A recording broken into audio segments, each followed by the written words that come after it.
If rape occurred, it should have been investigated, prosecuted, and the responsible people but the should be held UN to says justice. it did happen. No, the point is, no, you the work UN at the UN. said, no, the UN, the UN is there are political appointees and then human rights appointees, and the Commission of Inquiry concluded that there was in June, that there was no evidence to support the claims of gang rape. But let's assume, I don't want to say anything that I've not investigated, so let's assume that rape occurred. So does it justify what Israel has done? What the reason why? No, I'm curious why, yeah. as a woman who works at the United Nations, why you would even want to have a spectre of doubt about it. I've read so many because of the beheaded babies, because of the claim of beheaded babies. How many journalists, sorry, Piers, including yourself, have amplified this news and used this argument of the beheaded babies? What do you think I said? Well, you have what do you think I said? You have asked the people, do you condemn Hamas? And you have mentioned the beheaded babies. What do you think I said? What do you mean, what I think you said? Quote back to me what you think I said about babies.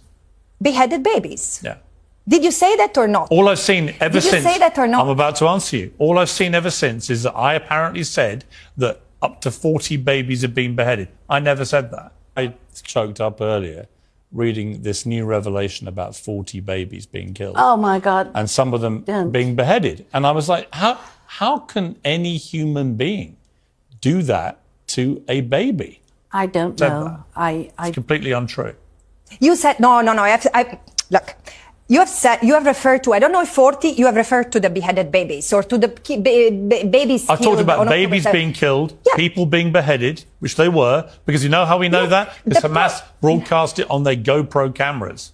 So this is the part of the video where I easily could include the countless videos of Israeli soldiers filming themselves, although not on GoPro cameras, committing countless war crimes day in, day out for the past year.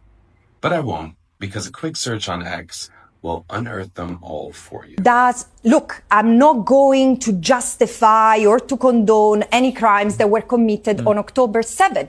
My question is, what purpose does it serve? Because the only animus I had when I tweeted what you just read is, let's try to diffuse the tension, because this language, this evocation of the barbarism of the Palestinians represented an existential threat. What about the rape that is documented against hundreds of Palestinians in Israeli jails? Can we talk about that? Here's the thing. Because we have evidence of this. Fine. Here's what I would say to you. Of course, when Francesca brings up the systematic rape of Palestinians by Israeli soldiers and police, which, by the way, has been going on for decades, Piers doesn't want to talk about it. But you know who did talk about it? Josh Paul, the former State Department official who resigned over the Biden administration's complicity in genocide. I think at the same time we condemn those atrocities, we have to condemn the atrocities that happen every day to Palestinians in the West Bank. You mentioned sexual violence. I was part of the human rights vetting process for arms going to Israel, and a charity called Defense of Children International Palestine drew our attention at the State Department to the sexual assault, actually the rape of a 13-year-old boy that occurred in an Israeli prison in the Mosque Bia in Jerusalem. We examined these allegations. We believed they were credible.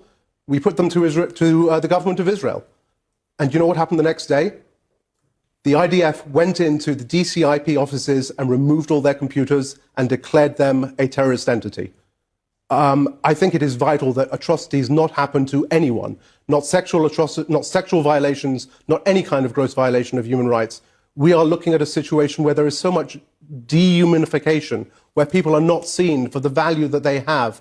And I think that's true whether you're talking about those who are attacked on their kibbutz or those who are attacked in their homes in Gaza or in the West Bank. What we really need is to center the human beings who are at the core and who are suffering so much in this conflict. I actually resent anybody who tries to downplay or mitigate the barbarism of what Hamas did that day, because it was utterly barbaric. It was medieval in its barbarism. And the reason we know that, beyond any doubt, is they were proudly broadcasting it to the world. Piers, I find utterly horrific any crime against any civilian body or collective. I do not distinguish people because of the color of the skin, because of their ethnicity, religion. This doesn't matter to me. For me, the life of civilians is sacred.